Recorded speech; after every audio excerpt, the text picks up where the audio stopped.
Bonjour et bienvenue à tous pour cette nouvelle séquence des paroles de la vie éternelle. Dans une dernière vidéo, nous avons parlé des esprits qui nous animent. De quel esprit êtes-vous animé? Car qu'on le veuille ou pas, chaque être humain est dominé, est conduit par des esprits. Je dis bien des esprits parce que euh, il y a beaucoup d'esprits qui influencent la vie des humains et c'est ce qui explique que dans des circonstances différentes, les gens ont des comportements différents. Aujourd'hui, nous allons, sur cette vidéo, nous allons aborder maintenant les comportements de l'Éternel ou de Jésus-Christ face aux esprits, je dirais, face aux mauvais esprits, par exemple. Comportement de l'Éternel ou de Jésus-Christ face aux mauvais esprits. Euh, qu'on le veuille ou pas, il y a des choses qui sont écrites. En les lisant, on peut dire je suis d'accord ou je ne suis pas d'accord, mais que vous soyez d'accord ou pas, ce qui est écrit. Bien sûr, pour fabriquer la doctrine des églises, tel pasteur va dire je suis d'accord avec ça, je ne suis pas d'accord avec ci, je suis d'accord avec ci, je ne suis pas d'accord avec ça, mais il faut savoir, ce n'est pas la doctrine de votre église, la doctrine de votre pasteur, la volonté de votre pasteur qui vous sauve. Ce qui vous sauve, c'est uniquement Jésus-Christ qui nous apporte les paroles de la vie éternelle. Jésus-Christ qui est le seul chemin qui nous conduit au Père. Jésus dit, je suis le chemin, la vérité et la vie. Pour dire ça, c'est que pour aborder ces points importants, qui même assez graves avec vous, je vais utiliser quelques textes qui sont écrits, mais seulement, je ne peux pas changer un mot. Telle personne va dire, moi je ne suis pas d'accord avec ces mots-là, même si vous n'êtes pas d'accord, le mot est écrit.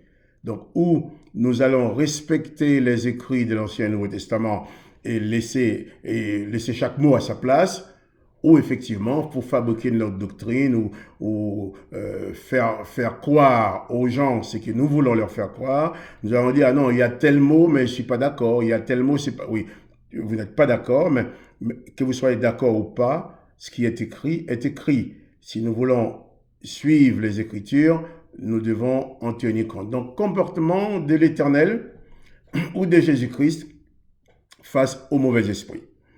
D'abord, comportement de l'Éternel, nous allons aborder d'abord, avec des textes de l'Ancien Testament, le comportement de l'Éternel avec Satan et les mauvais esprits. Ensuite, nous, avec encore des textes du Nouveau Testament, nous aborderons le comportement de Jésus-Christ avec Satan et les mauvais esprits. Et ensuite, nous aborderons le comportement de chaque humain en tant que disciple de l'Éternel ou disciple de Jésus-Christ envers les mauvais esprits. Voilà.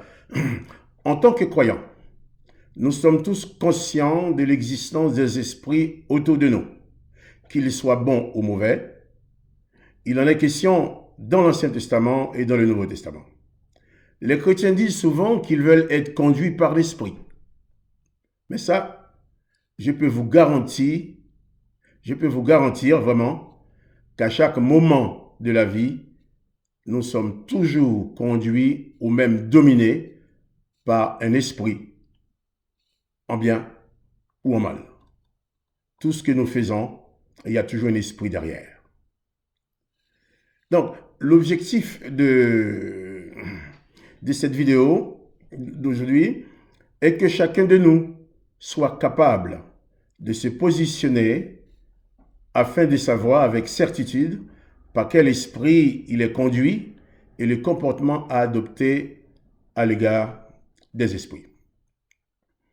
D'abord, nous allons regarder les comportements de l'Éternel avec les mauvais esprits dans l'Ancien Testament. Comment l'Éternel se comporte-t-il envers Satan et envers les esprits dans l'Ancien Testament? Nous prenons d'abord Juge, chapitre 9, verset 23. Alors Dieu envoya, l'Éternel Dieu envoya un mauvais esprit entre Abimelech et les habitants de Sichem. Et les habitants de Sichem furent infidèles à Abimelech, afin que la violence commise sur les 70 fils de Jérobaal, excusez-moi, reçut son châtiment, et que leur sang retomba sur Abimelech, leur frère, qui les avait tués, et sur les habitants de Sichem, qui l'avaient aidé à tuer ses frères. Les habitants de Sichem plaçaient une embuscade contre lui sur les sommets des montagnes, des gens qui dépouillaient tous ceux qui passaient près d'eux sur le chemin, et cela fut rapporté à Abimelech. Là, nous voyons que l'Éternel qui envoie un mauvais esprit. 1 Samuel 16, verset 14. L'esprit de l'Éternel se retira de Saül qui fut agité par un mauvais esprit venant de l'Éternel. Les serviteurs de Saül lui dirent, voici un mauvais esprit de Dieu t'agite. Que notre Seigneur parle, tes serviteurs sont devant toi, ils chercheront un homme qui sachant jouer de la harpe, et quand le mauvais esprit de Dieu sera sur toi, il jouera de sa main, et tu seras soulagé. Et lorsque l'esprit de Dieu était sur Saül, David prenait la harpe et jouait de sa main. Saül respirait alors plus à l'aise et se trouvait soulagé, et les mauvais esprits se retiraient de lui. Ensuite, 1 Samuel 18, verset 10, toujours le comportement de l'Éternel à mauvais esprit. Le lendemain, le mauvais esprit de Dieu, et moi c'est toujours choquant de lire le mauvais esprit de Dieu, saisit Saül, qui des transports au milieu de la maison. David jouait comme les autres jours, et Saül avait une lance à la main. Donc, avec sa lance, Saül a voulu tuer David, mais il n'a pas réussi. David a pu s'échapper. 1 Samuel 19, verset 9. Alors les mauvais esprits de l'Éternel furent sur Saül, qui était assis dans sa maison, sa lance à la main. David jouait, et Saül voulut le frapper avec sa lance contre la paroi, mais David se détourna de lui, et Saül frappa de sa lance la paroi. David prit la fuite et s'échappa pendant la nuit. Là, il y a l'Éternel et Satan. Or, les fils de Job, chapitre 1, Job, chapitre 1, verset 6. Or, les fils de Dieu vinrent un jour se présenter devant l'Éternel, et Satan vint aussi au milieu d'eux. L'Éternel dit à Satan, « D'où viens-tu » Et Satan répondit à l'Éternel, « De parcourir la terre et de m'y promener. » L'Éternel dit à Satan, « As-tu remarqué mon serviteur Job? Il n'y a personne comme lui sur la terre. C'est un homme intègre et droit, craignant Dieu et se détournant du mal. » Et Satan répondit à l'Éternel, « Est-ce d'une manière désintéressée que Job craint Dieu? Ne l'as-tu pas protégé, lui, sa maison et tout ce qui est à lui? Tu as béni l'œuvre de ses mains et ses troupeaux couvrent le pays. Mais étends ta main, touche à tout ce qui lui appartient, et je suis sûr qu'il te maudit en face. » L'Éternel dit à Satan, « Voici, tout ce qui lui appartient, je te le livre. Seulement ne porte pas la main sur lui. » Et Satan se retira de devant la face de l'Éternel. Ensuite, nous avons 2 Chroniques 18, versets 18 à 21. Et Michée dit, « Écoutez donc la parole de l'Éternel. J'ai vu l'Éternel assis sur son trône, et toute l'armée des cieux s'éteignant à sa droite et à sa gauche. Et l'Éternel dit, « Qui séduira Akab, roi d'Israël, pour qu'il monte à Ramoth en Galaad, et qu'il y périsse ?» Ils répondirent, l'un d'une manière et l'autre d'une autre. Et un esprit vint se présenter devant l'Éternel et dit, « Moi, je le séduirai. » L'Éternel lui dit, « Comment? » « Je sortirai, répondit-il, et je serai un esprit de mensonge à la bouche de tous ces prophètes. » L'Éternel dit, « Tu les séduiras, et tu en viendras à bout. Sors et fais ainsi. Et maintenant, voici l'Éternel a mis un esprit de mensonge dans la bouche des prophètes qui sont là, et l'Éternel a prononcé du mal contre toi. » 1 Roi, chapitre 22, versets 20 à 23. Et l'Éternel dit, « Qui séduira Akab pour qu'il monte à Ramoth en Galaad et qu'il y périsse? » Ils répondirent l'une d'une manière et l'autre d'une autre. Et un esprit vint se présenter devant l'Éternel et dit, « Moi, je le séduirai. » L'Éternel dit, « Comment? » « Je sortirai, répondit-il, Je serai un esprit de mensonge dans la bouche de tous ces prophètes. L'Éternel dit, tu les séduiras et tu en viendras à bout. Sors et fais ainsi. Et maintenant, voici, l'Éternel a mis un esprit de mensonge dans la bouche de tous tes prophètes qui sont là, et l'Éternel a prononcé contre toi. Voilà. Là, nous voyons, il ne s'agit pas de mes commentaires, de ce que je pense, de ce que je suis d'accord ou pas d'accord. Dans les textes de l'Ancien Testament, nous voyons le comportement de l'Éternel avec les mauvais esprits et avec Satan. Et maintenant, nous avons vu les relations que l'Éternel a avec Satan et avec les mauvais esprits. Il y a même ce texte de Samuel qui parle d'un mauvais esprit venant de l'Éternel. C'est assez fort. Et je me rappelle ces textes-là, quand en 1972, j'étais jeune évangéliste en Haïti, j'ai montré ces textes à mon pasteur qui m'a dit, mon petit, cesse de réfléchir là-dessus parce que tu risques de pécher contre l'Éternel. Et que je dis, mais non, je ne peux pas pécher puisque le texte est écrit. Ce n'est pas moi qui l'ai écrit. Je fais que lire. Il m'a dit, en tout cas, ne te penche pas sur ça. Maintenant, voyons dans le Nouveau Testament comment Jésus-Christ agit face aux mauvais esprits. Marc chapitre 1, versets 21 à 28.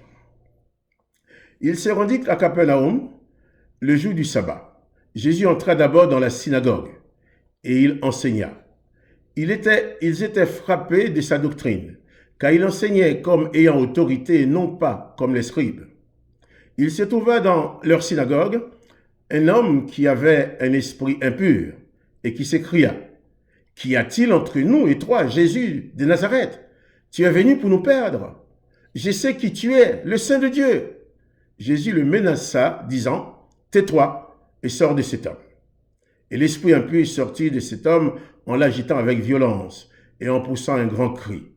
Tous furent saisis de stupéfaction, de sorte qu'ils se demandaient les uns aux autres, mais qu'est-ce que ceci? Une nouvelle doctrine? Il commande avec autorité même aux esprits impurs et ils lui obéissent. Et sa renommée s'est répandue aussitôt dans tous les lieux environnants de la Galilée. Ensuite, Marc chapitre 9, verset 14. Lorsqu'il fut arrivé près des disciples, il vit autour d'eux une grande foule et des scribes qui discutaient avec eux. Dès que la foule vit Jésus, elle fut surprise et accourut pour les saluer.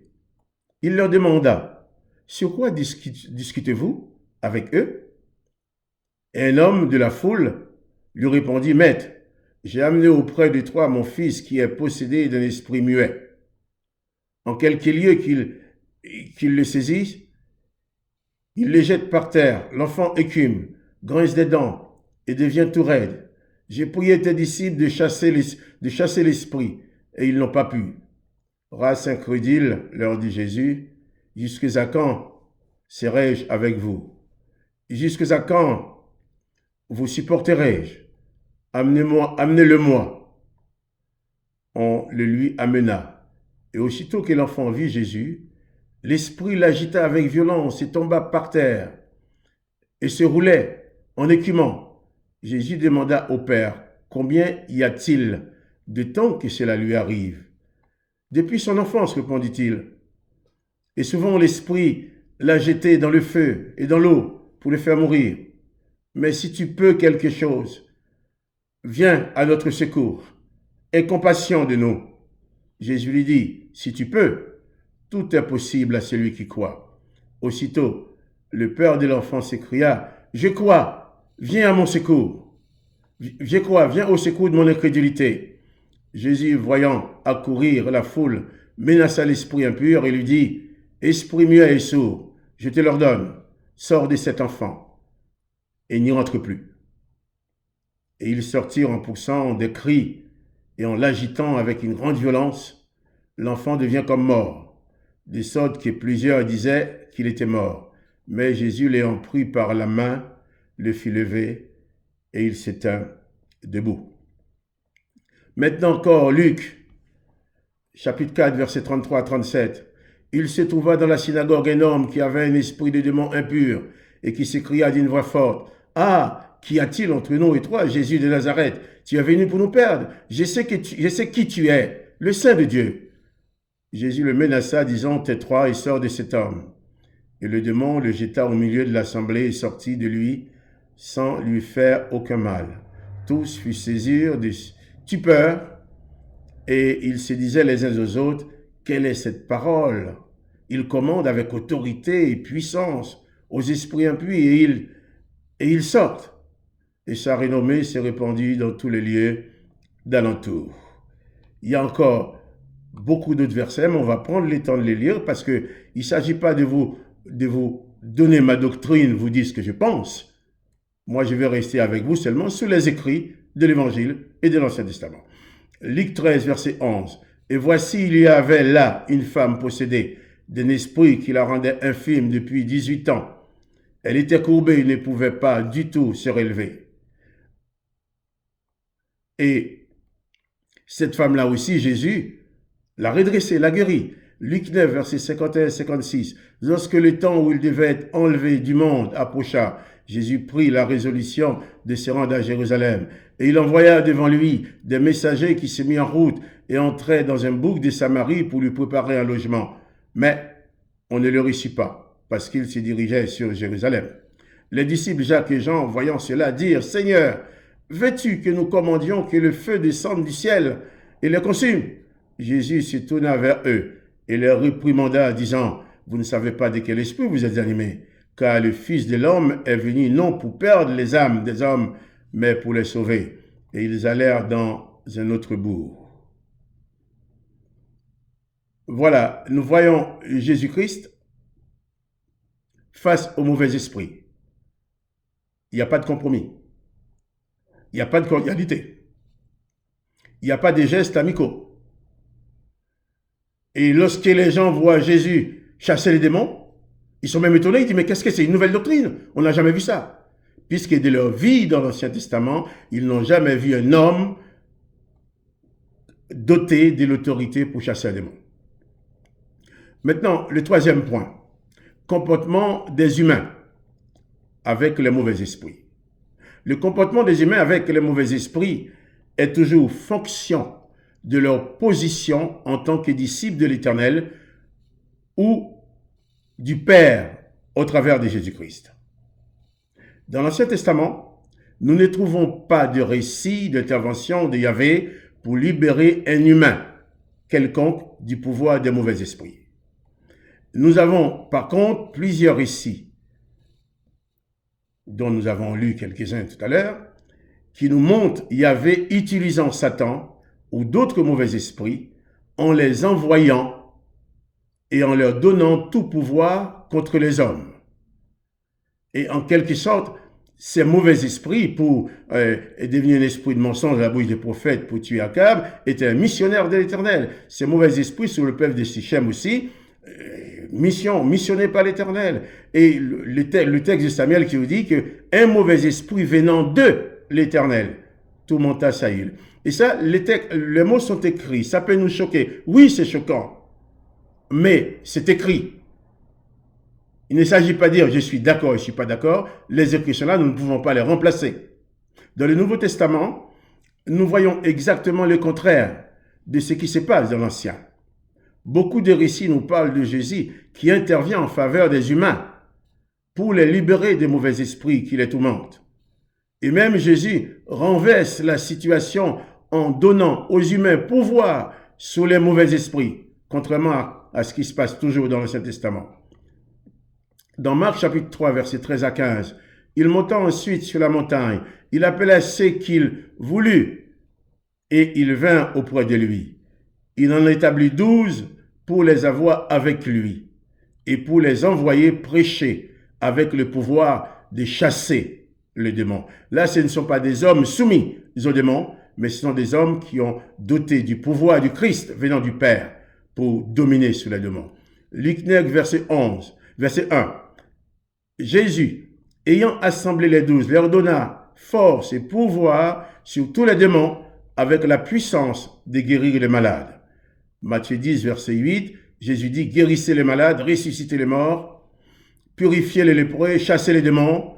Vous avez reçu gratuitement et donné gratuitement. Je crois que nous aurons aussi une vidéo sur cette fois. Vous avez reçu gratuitement, donné gratuitement. Jésus nous a jamais demandé de faire payer nos prières, comme ça se fait maintenant couramment. Marc 16, verset 17. Voici les miracles qui accompagneront ceux qui auront cru. En mon nom, ils chasseront des démons. Ils parleront de nouvelles langues. Ils saisiront des serpents. S'ils boivent quelques breuvages mortels, il ne leur fera point de mal. Ils imposeront les mains aux malades et les malades seront guéris. Tous ces textes de la Bible que nous venons de lire nous montrent clairement que notre position en tant que disciples de Yahvé ou de Jésus-Christ détermine notre position face au mauvais esprit. Une position dominante ou une position de dominé. Dans l'Ancien Testament, Yahvé donne au mauvais esprit pouvoir et à Satan pouvoir sur des humains. Et dans le Nouveau Testament, non seulement Jésus chasse les mauvais esprits, mais les mauvais esprits qui les tourmentaient, Jésus donne aux humains. Il leur donne, en plus, le pouvoir sur les mauvais esprits. Lorsque vous invoquez Yahvé, vous vous mettez en position pour être dominé par les mauvais esprits. Pourquoi? Parce que dans l'Ancien Testament, l'Éternel n'a jamais donné aucun pouvoir à aucun homme. Sur les mauvais esprits ou sur Satan, c'est toujours ou Satan ou les mauvais esprits qui dominent. Et lorsque vous invoquez le Père dans le nom de Jésus-Christ, vous vous mettez en position pour dominer sur les mauvais esprits. Comme j'ai déjà dit tout à l'heure, pour moi, il n'est pas question de vous dire quelque chose pour entendre dire je suis d'accord avec vous, je ne suis pas d'accord avec vous. Je ne vous demande pas d'être d'accord avec moi, mais je dis seulement, si vous croyez que les écrits de l'Ancien Testament sont vrais et que les écrits du Nouveau Testament sont vrais, respectons les écrits, appuyons-nous sur ces écrits-là sans vouloir changer ou déplacer les mots pour arranger nos doctrines. Car ce n'est pas la doctrine de tel pasteur, de telle église qui va vous sauver. Ce qui vous sauve, c'est uniquement Jésus-Christ avec les paroles de la vie éternelle qu'il nous apporte. Alors, je vais vous dire à une prochaine séquence des paroles de la vie éternelle. Que la grâce du Christ soit sur chacun de nous.